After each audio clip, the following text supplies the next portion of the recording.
नमस्कार दोस्तों, स्वागत है आपका YouTube चैनल हिंदी भाषा में। दोस्तों, आज हम हिंदी के उद्भव और विकास के बारे में देखेंगे कि किस प्रकार से हिंदी का उद्भव हुआ। तो हिंदी के उद्भव और विकास को जानने से पहले हम सबसे पहले देखेंगे ये जो हिंदी शब्द है, हिंदी शब्द की व्युत्पत्ति कैसे हुई, ये हिंदी शब्द आया कैसे। तो चलिए हम लोग शुरू करते हैं। तो हिंदी जो शब्द है, हिंदी शब्द ये वास्तव में ये भारतीय शब्द नहीं है। हिंदी शब्द भारतीय शब्द नहीं है। हिंदी ये जो नामकरण है, ये नामकरण ईरानियों और भारत के मुसलमानों द्वारा दिया गया है। तो ईरान से हमारा बहुत ही पुराना रिश्ता है।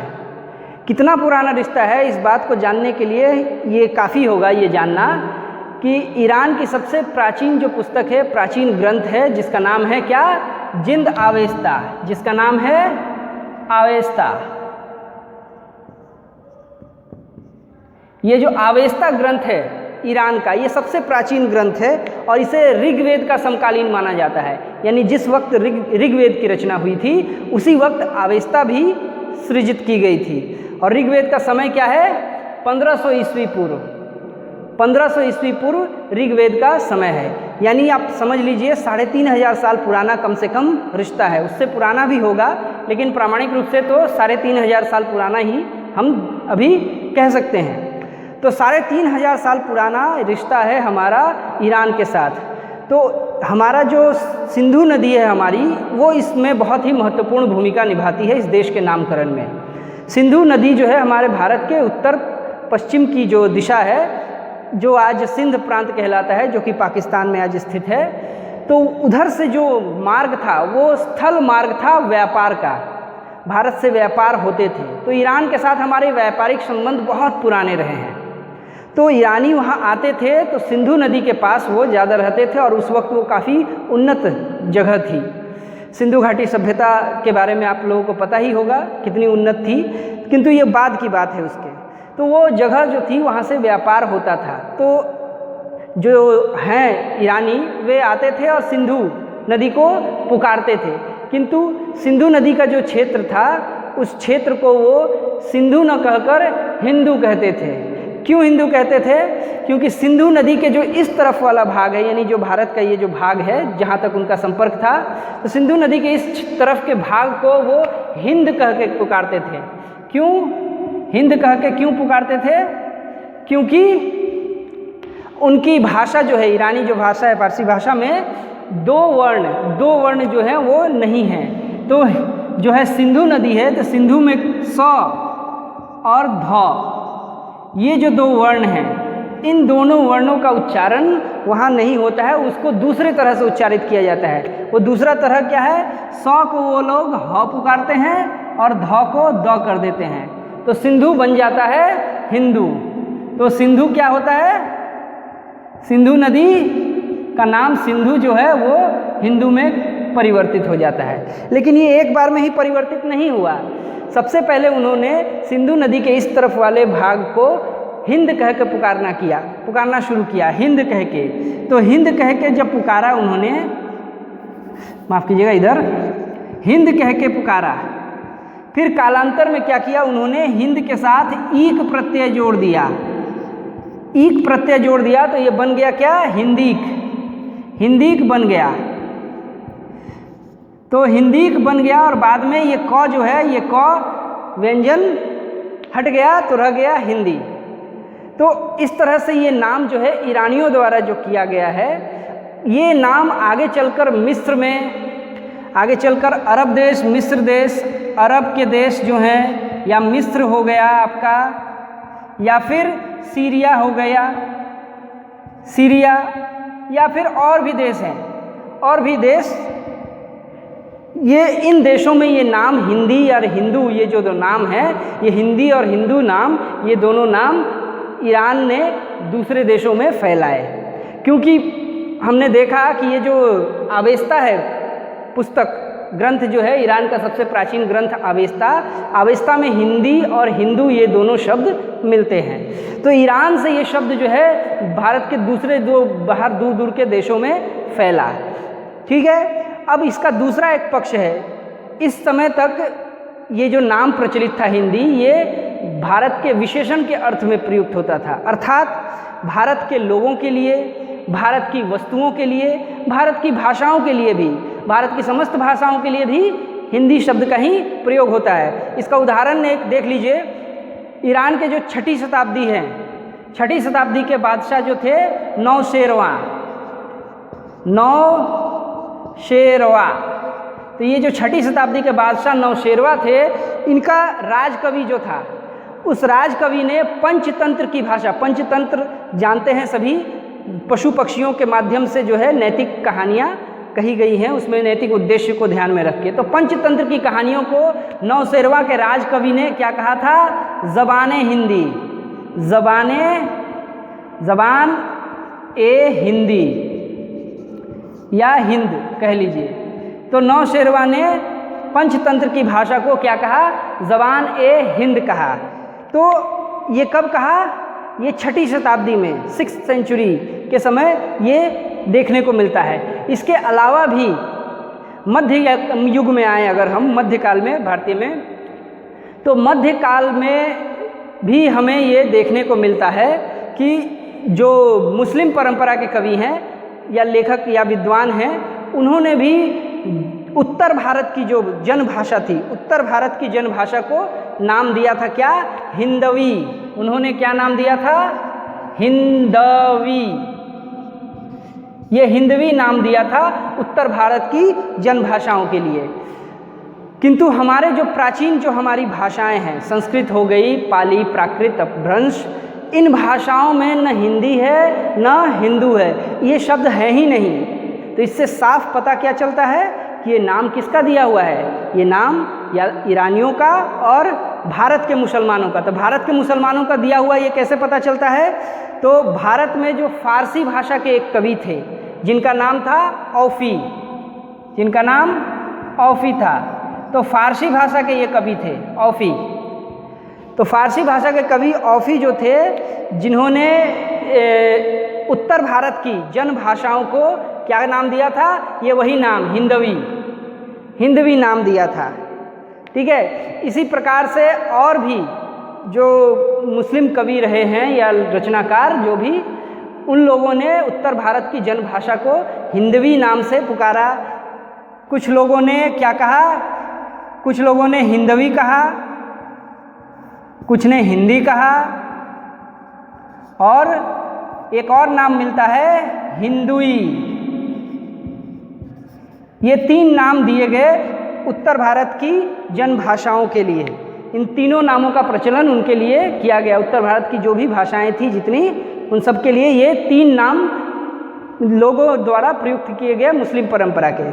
क्योंकि मध्यकाल में जो भारतीय परंपरा के कवि थे, रचनाकार थे, उन लोगों ने जो भाषा थी अपनी, उनकी रचना की जो भाषा थी, अपनी कविताओं की भाषा को उन्होंने क्या कहा, उन्होंने हिंदी नहीं कहा था, उन्होंने अपनी रचना की भाषा के लिए 2 शब्दों का प्रयोग किया।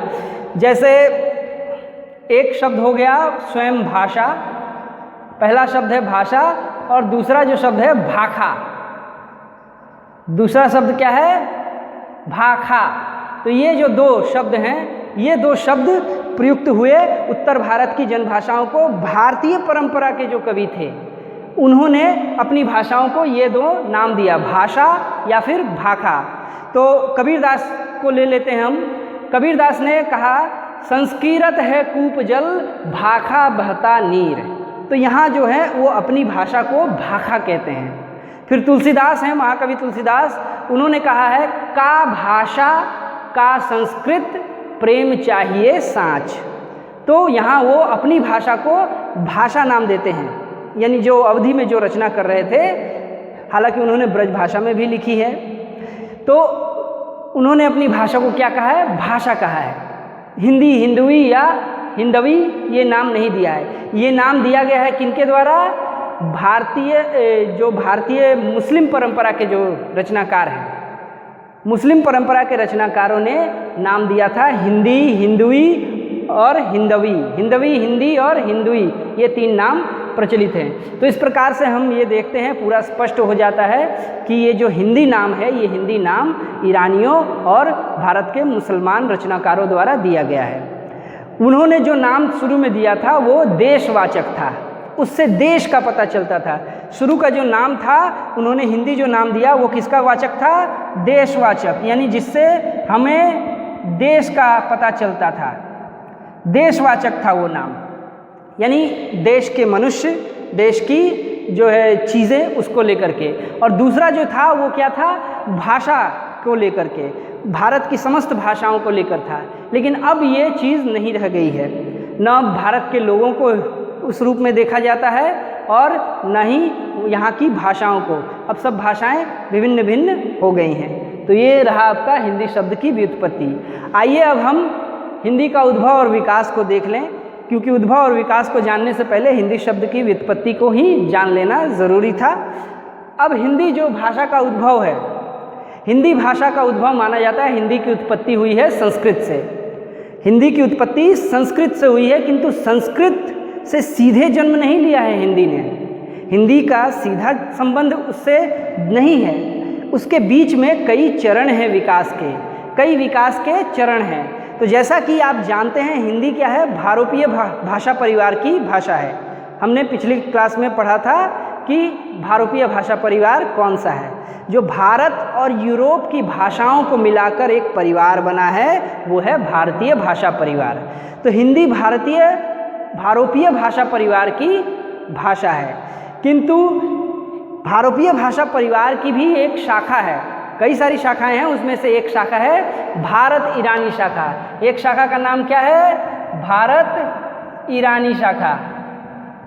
तो ये जो भारत ईरानी शाखा है ये भारत और ईरान से मिलकर बनी है, यानी भारत और ईरान की भाषाएं जो मिलती हैं आपस में उस भाषा परिवार के अंतर्गत आती हैं। ठीक है, तो भारत ईरानी जो शाखा है उसकी भी एक उप शाखा आती है, वो है भारतीय आर्य भाषाएं।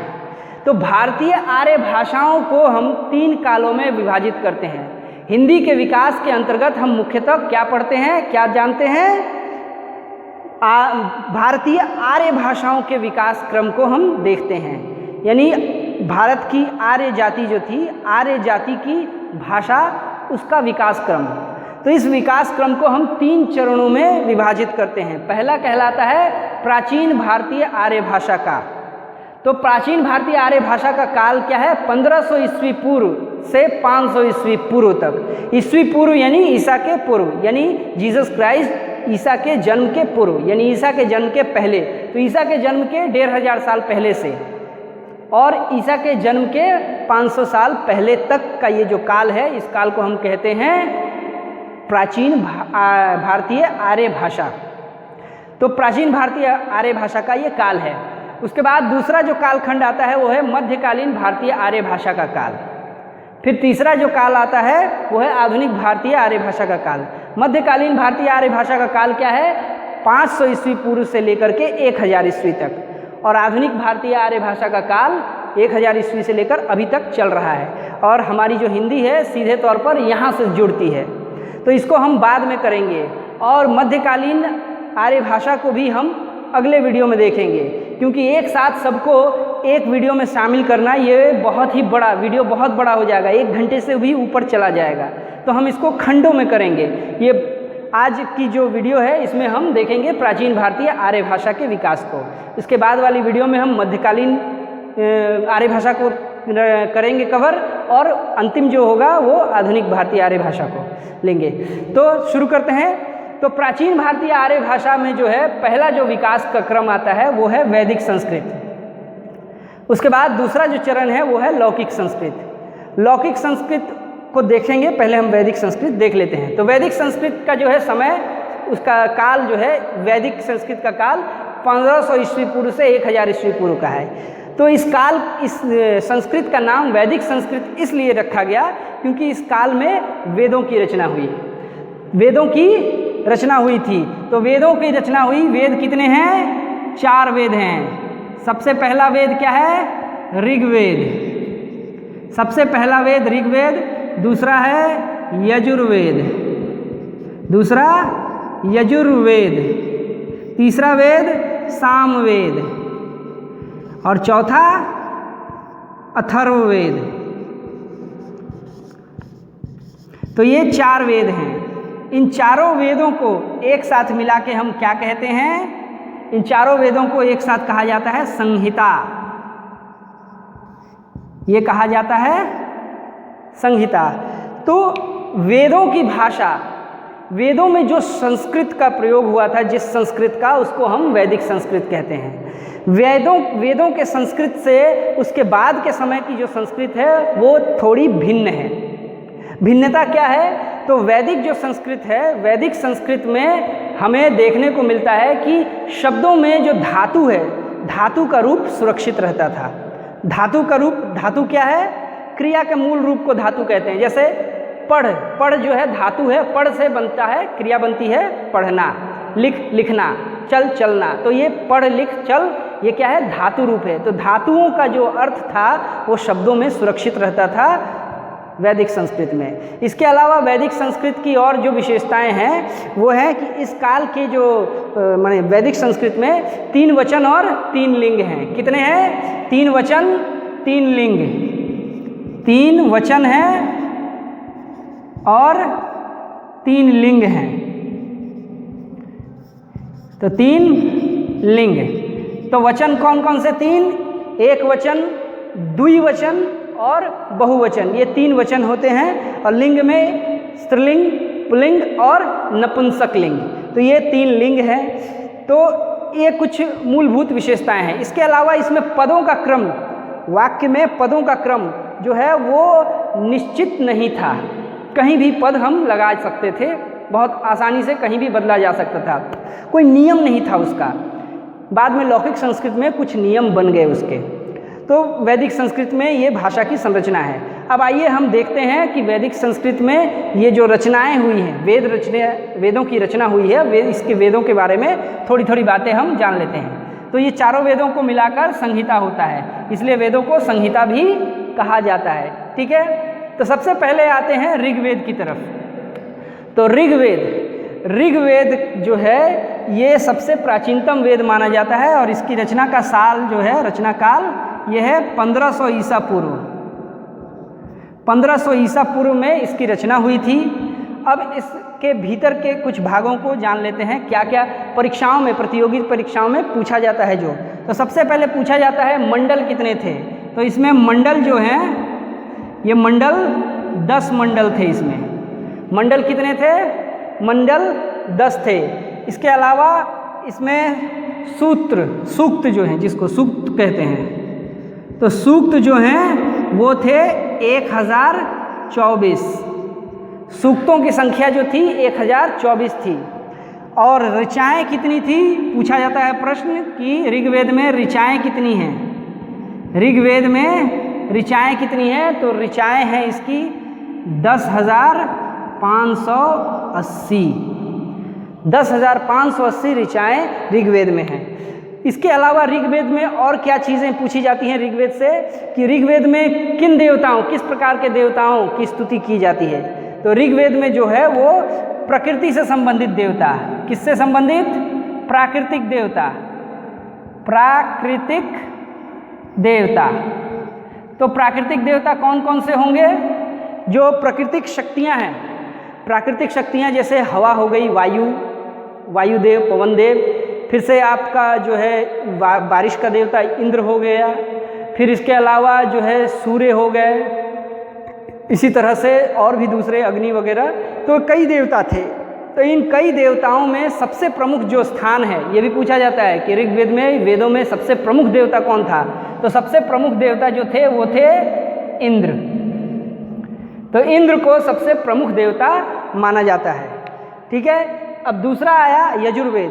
यजुर्वेद के 2 भाग हैं, एक है कृष्ण यजुर्वेद और दूसरा है आपका शुक्ल यजुर्वेद।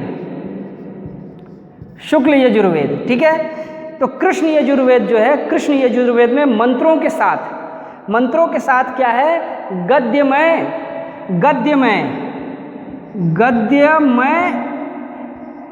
व्याख्यामूलक। तो गद्य में व्याख्यामूलक भाग संकलित हैं इसमें। तो कृष्ण यजुर्वेद में गद्य में व्याख्या, यानी गद्य का आदि स्रोत क्या है? ये यजुर्वेद है। और शुक्ल वेद में क्या है, इसमें जो है केवल मंत्र हैं, केवल मंत्र, सिर्फ मंत्र हैं। लेकिन कृष्ण यजुर्वेद में मंत्रों के साथ साथ गद्य में व्याख्या मूलक भाग भी शामिल हैं। इसके बाद आता है सामवेद। तो सामवेद जो है, सामवेद मूलतः संगीत से जुड़ा हुआ है। सामवेद में संगीत का वर्णन है, संगीतमय पद हैं, मंत्र जो हैं वो संगीतमय हैं, वो गीतिमय पद हैं और वो भी गीत वो गाए जाते हैं किसके माध्यम से, वीणा के माध्यम से। तो वीणा के माध्यम से गाए जाने वाले गेय पद, गेय पद इसमें शामिल हैं, ठीक है। और चूंकि इसका नाम है सामवेद तो इसमें जो है ये गेय पद हैं। इसके अलावा अथर्ववेद आता है। अथर्ववेद की जो विशेषता है वो है कि अथर्ववेद में मंत्रों के अलावा विज्ञान, चिकित्सा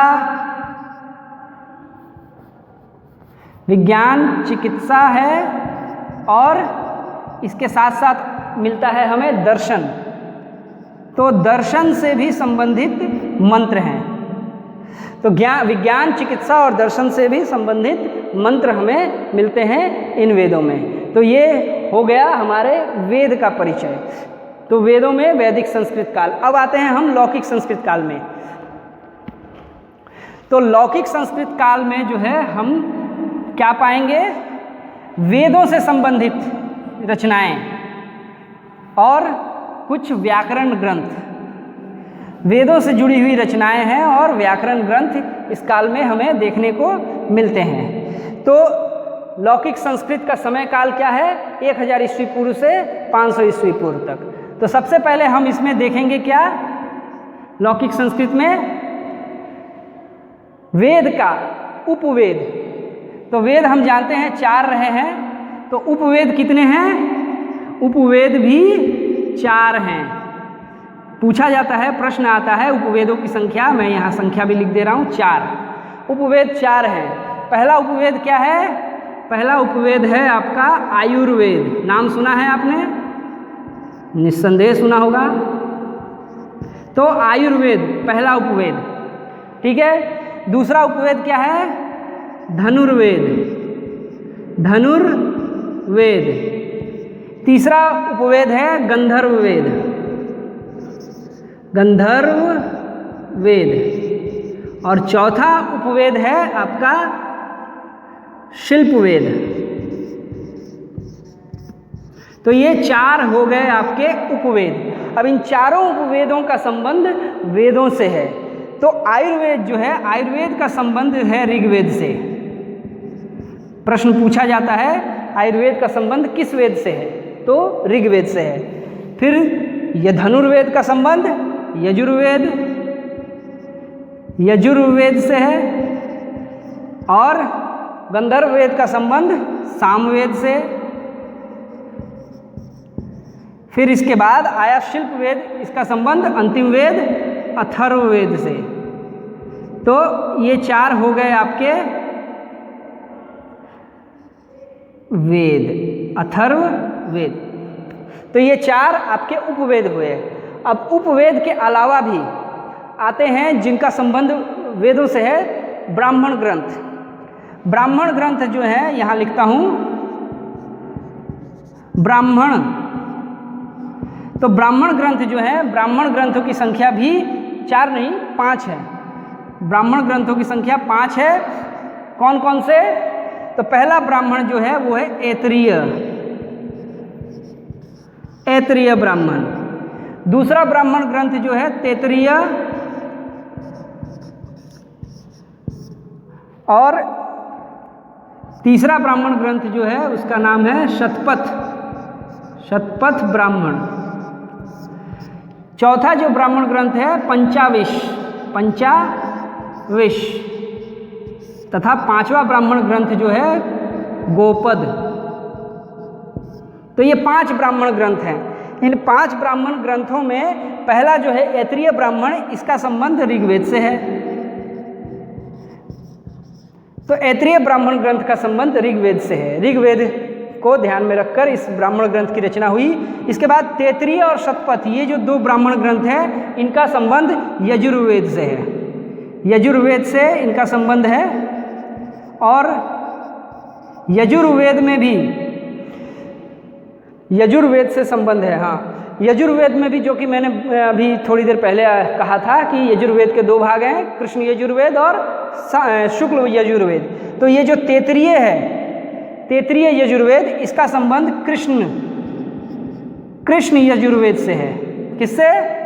कृष्ण यजुर्वेद से है, कृष्ण यजुर्वेद। और ये शतपथ जो है, शतपथ का संबंध किससे है? शुक्ल से, शुक्ल यजुर्वेद से। ठीक है। अब पंचाविश जो है, पंचाविश जो ब्राह्मण ग्रंथ है, इसका संबंध किससे है? आपके सामवेद से। ये ध्यान रखिएगा, ये प्रश्न पूछे जाते हैं, तरह तरह की प्रतियोगी परीक्षाएं हैं। और गोपद का संबंध आपके अथर्ववेद से है, अथर्ववेद से। तो ये हो गए आपके ब्राह्मण ग्रंथ। इसके बाद अब हम देखेंगे, पहले मैं देख ले रहा हूँ रचना, मैंने काल की दृष्टि से नहीं देख रहा हूँ, मैं वेदों से जो सीधे संपर्कित हैं, उनके वेदों को ध्यान में रखकर जिन ग्रंथों की रचना हुई है उनको पहले ले रहा हूँ। अब इसके बाद आते हैं आपके वेदांग। इसके बाद क्या आते हैं? वेदांग। तो वेदांगों की भी जो संख्या है 6 मानी जाती है। वेदांग की संख्या 6 मानी जाती है। वेदांग कितने हैं? 6 वेदांग हैं। तो पहला वेदांग जो है वो है शिक्षा। दूसरा वेदांग आपका आएगा कल्प। तीसरा वेदांग है निरुक्त। चौथा वेदांग आपका आएगा व्याकरण।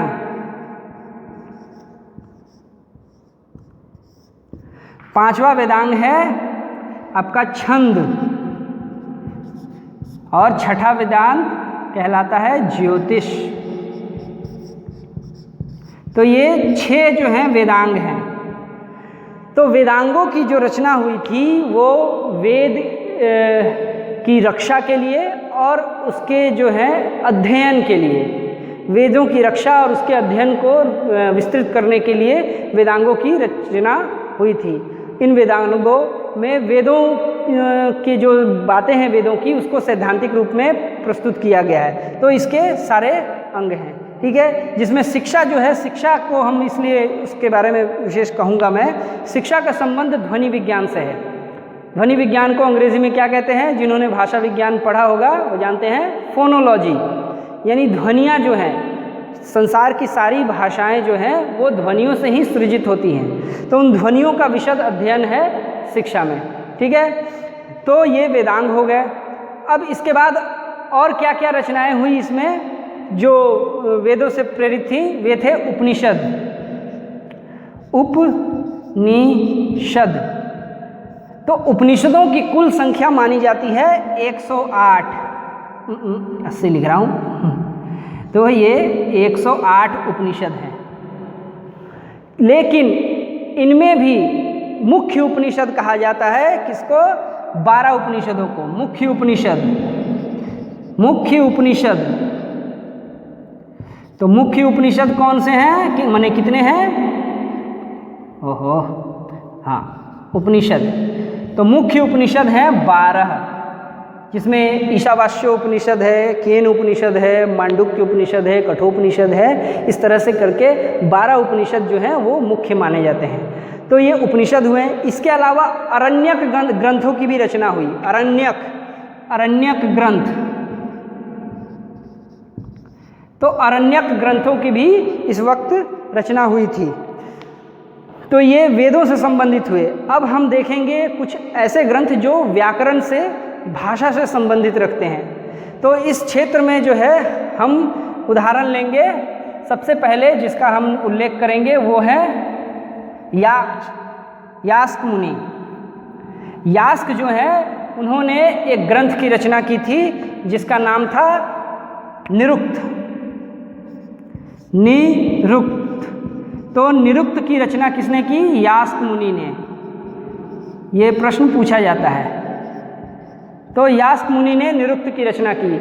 निरुक्त के दो भाग हैं, निरुक्त के दो भाग हैं, एक खुद निरुक्त हुआ, एक स्वयं निरुक्त हो गया, और जो दूसरा भाग है उसको कहते हैं निघंटु। निघंटु। तो निरुक्त के दो भाग, निरुक्त और निघंटु। निरुक्त क्या है? शब्दों में, निरुक्त की परिभाषा में बता रहा हूँ, नोट कर लीजिएगा। शब्दों में प्रकृति और प्रत्यय का वर्णन ये निरुक्त कहलाता है। यानी निरुक्त में शब्दों के भीतर प्रकृति और प्रत्यय के का पूरा विवरण किया गया है, पूरा विवेचन किया है। ये प्रकृति प्रत्यय क्या चीज़ है? प्रकृति तो सामान्य तौर पर आप जानते हैं, यानी ये जो सृष्टि है, जो भौतिक चीज़ें दिखती हैं, किंतु प्रत्यय क्या है? वो जो दिखता नहीं है। विचार भी कहते हैं प्रत्यय को, किंतु वास्तविक विचार क्या है? आपने काव्य शास्त्र में प्लेटो के बारे में पढ़ा होगा, उसने क्या किया कहा था? प्रत्यय जो है मूल विचार वो ईश्वर है, और बाकी बात जो कलाएं होती हैं वो उसका अनुकरण होती हैं। तो प्रत्यय ईश्वर को कहा जाता है। तो ईश्वर और इस प्रकृति का पूरा संबंध जो है उसका गंभीर विवेचन, विशद विवेचन निरुक्त में किया जाता है। और निघंटु क्या है? ये निघंटु जो है ये वैदिक शब्दकोश है। निघंटु क्या है? ये वैदिक शब्दकोश है। वैदिक शब्दकोश, शब्दकोश यानी डिक्शनरी। तो वैदिक डिक्शनरी है निघंटु। इसके बाद दूसरे जो महत्वपूर्ण रचनाकार आते हैं उनका नाम है पाणिनि। पाणिनि। तो पाणिनि जो है ये अत्यंत महत्वपूर्ण रचनाकार हैं। इनकी एक जो पुस्तक है, इन्होंने कई पुस्तकों की रचना की, किंतु एक जो इनका ग्रंथ है वो इतना महान ग्रंथ है कि उस ग्रंथ की टीकाएं और टीकाओं की टीकाएं लिखने वाले भी अमर हो गए। यानी वो पाणिनि का जो ग्रंथ है उसका गाइड बुक, उस गाइड बुक का भी गाइड बुक लिखने वाले लोग अमर हो गए, इतनी महान पुस्तक है। तो उस महान पुस्तक का नाम है अष्टाध्यायी। क्या नाम है? अष्टाध्यायी। तो नाम से ही स्पष्ट है अष्टाध्यायी। अष्टाध्यायी में कितने हैं अध्याय? चैप्टर्स 8 चैप्टर हैं। तो अष्टाध्यायी में 8 चैप्टर हैं, चैप्टर 8 हैं। और सूत्र, यानी इसमें कुल सूत्रों की संख्या कितनी है? हाँ, 1000 नहीं, माफ़ कीजिएगा, 3980 है सूत्र।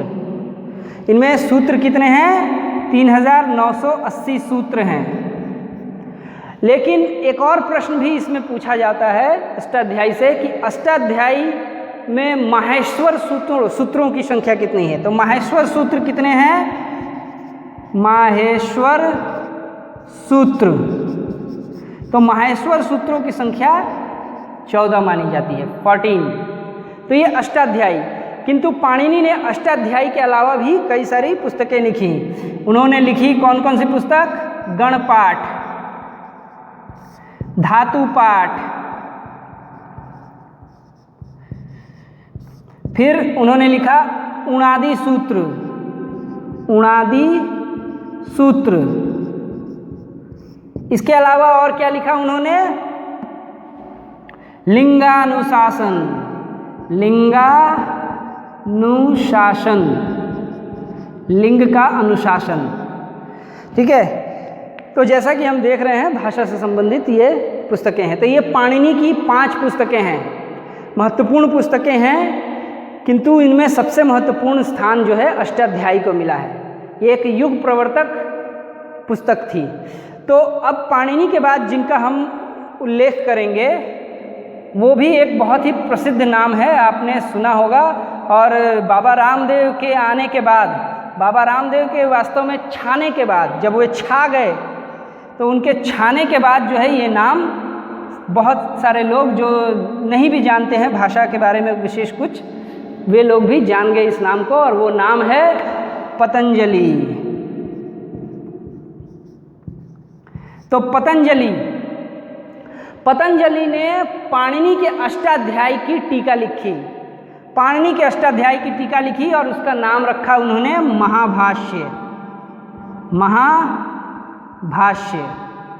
तो ये महाभाष्य क्या है? ये अष्टाध्यायी की गाइड बुक है। ठीक है, तो महाभाष्य में अष्टाध्यायी की व्याख्या की गई है। ये पतंजलि की बहुत ही प्रसिद्ध पुस्तक है। ठीक है, तो ये क्या है महाभाष्य? ये टीका है। किसकी टीका है? पाणिनि के अष्टाध्यायी की। इसके अलावा उनकी एक दूसरी पुस्तक भी है जो अत्यंत प्रसिद्ध पुस्तक है, उसका नाम है योग सूत्र। योग सूत्र। तो इन दोनों पुस्तकों के कारण पतंजलि बहुत ही प्रसिद्ध हुए हैं, बहुत सम्मान है इनका हमारे देश में। तो और पतंजलि के बाद एक हैं भर्तृहरि, ये भी बहुत बड़े विद्वान थे, भर्तृहरि। तो भर्तृहरि जो हैं इन्होंने भी एक पुस्तक लिखी, उसका नाम है महाभाष्य दीपिका। ये दीपिका पादुकोण मत समझ लीजिएगा। ठीक है, तो महाभाष्य दीपिका, ये महाभाष्य दीपिका क्या है? ये पतंजलि के महाभाष्य की गाइड है, इसकी टीका है। तो पहले जो है पाणिनि के अष्टाध्यायी की टीका लिखी पतंजलि ने महाभाष्य से। अब पतंजलि के महाभाष्य की टीका भर्तृहरि ने महाभाष्य दीपिका में इनको लिखा। द महाभाष्य दीपिका क्या है? पतंजलि के महाभाष्य की टीका है। ठीक है, तो ये भर्तृहरि टीका लिख रहे हैं। तो अब जैसा कि मैंने पहले कहा था कि अष्टाध्यायी एक ऐसी पुस्तक है जिसकी टीका की टीका लिखकर, टीकाएं लिखी तो भी अमर हो गए और उन टीकाओं की टीकाएं लिखकर भी लोग अमर हो गए। ठीक है, इसके बाद जो है एक है बहुत ही प्रसिद्ध वैयाकरण, उनका नाम है कैयट। कैयट, तो कैयट ने भी क्या की? पतंजलि के महाभाष्य की टीका लिखी और उसका नाम रखा उन्होंने महाभाष्य प्रदीप।